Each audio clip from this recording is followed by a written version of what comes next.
Good afternoon, everyone. I'm Dr. Shruti Paramshetty, and I welcome you to the patient awareness talk. Today, I'll be talking about psoriatic arthritis. What is psoriasis?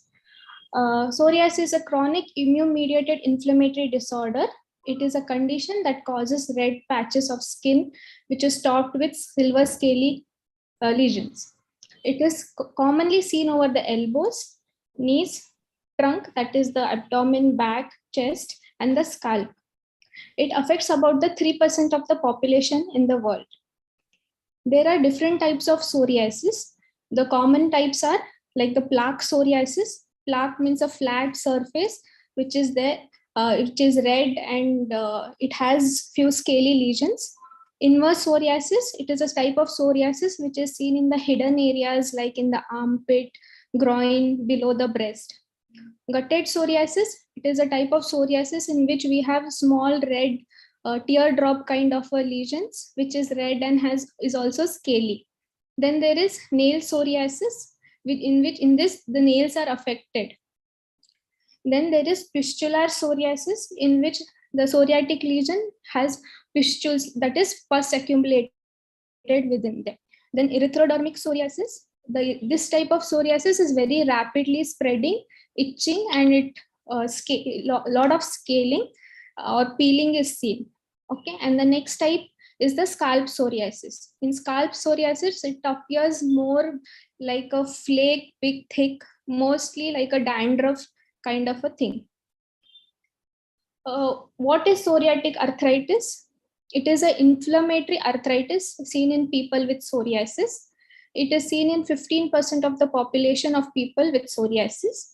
It can affect any joint, that is your small joints of your hands and the foot, in also the elbows, knees, shoulders, and it also includes the spine. It can occur at any age, but peak is seen in your 20s. And it can affect both males and females equally. So any patient who has psoriatic lesions, which I showed earlier, and in case you develop arthritis, it could be a chance that you are having psoriatic arthritis. So why does it occur? There are various factors contributing to the development of psoriasis as well as psoriatic arthritis. So first is genetic. Genetic means it can occur if anybody in your family has history of psoriasis. It could be a gene association that could cause this kind of a problem. Next is environmental. In environmental, factors could include infections. Any form of infections, we have seen that it triggers psoriasis, which leads to psoriatic arthritis. Also, it is in environmental factors, we have smoking as one of the precipitating factor for psoriasis. Then trauma and stress. There are any form of trauma or injury is or any form of stress is also known to trigger psoriasis. So commonly we see following any injury or a trauma, the psoriasis develops at that site of injury is seen. Then there is immune dysregulation, that is any disturbance in your immune system, there is a trigger for psoriasis. What are the clinical features we see in psoriatic arthritis? The main domain of psoriatic arthritis is the skin psoriasis, like the skin lesions, which we saw earlier. Then it includes joint pain, so the peripheral arthritis, like the joints of the knee, ankle, small joints of your hand. Then it will include axial disease, that is the back pain, neck pain it can cause. Then it causes nail changes like pitting, easily breaking nail changes. Then there is dactylitis. Dactylitis is what? It is a puffy fingers is seen, that is your fingers are a bit swollen. And then enthesitis. Enthesitis means inflammation or pain in where your ligaments or tendons are having insertion. So that is enthesitis. These are the main domains of psoriatic arthritis. How does psoriatic arthritis affects different parts of the body? Like we have previously seen, it affects the scalp. It causes flaky kind of psoriatic lesions, which is more like a dandruff. It affects the eyes, causing uveitis. Then it affects the spine and the neck, where we have pain, stiffness. Then it causes the skin scaly lesions, nail changes like pitting, easy breaking of nails, rough nails, and it causes muscle pain. Because of all these features, there is anxiety, depression, accompanying because of lot of pain, a lot of skin diseases. We patient tends to develop anxiety, depression, and there are other joint pains like we saw: shoulder, elbow, knee, fingers. So when you present with psoriatic arthritis, we need certain test investigations to be done. No specific blood investigations are there which suggest that you have a psoriatic arthritis, but baseline screening of your routine investigations help us in concluding you have psoriatic arthritis, like CBC, that is complete blood count, ESR, CRP, LFTs, serum creatinine. ESR and CRP are increased or elevated, which gives us a sign of underlying inflammation that is happening. Rheumatoid factor is and anti-CCP that is done. In rheumatoid factor and anti-CCP,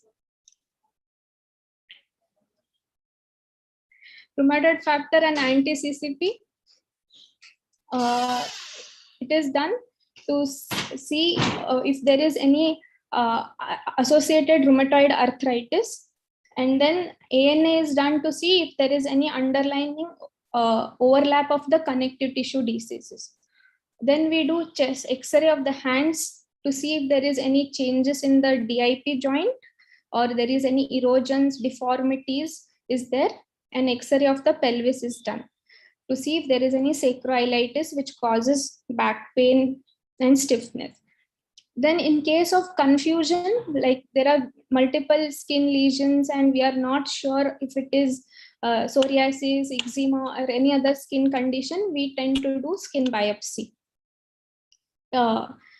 Most of you have seen that in psoriatic arthritis, uric acid levels are raised and they are being treated as gout, which is not true, but it is not gout. In most of the psoriatic patients, we tend to have high elevated uric acid.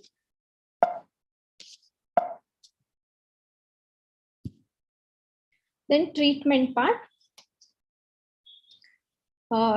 Treatment part can be pharmacological and non-pharmacological. In non-pharmacological part, there is physiotherapy, and in pharmacological, there are different medications.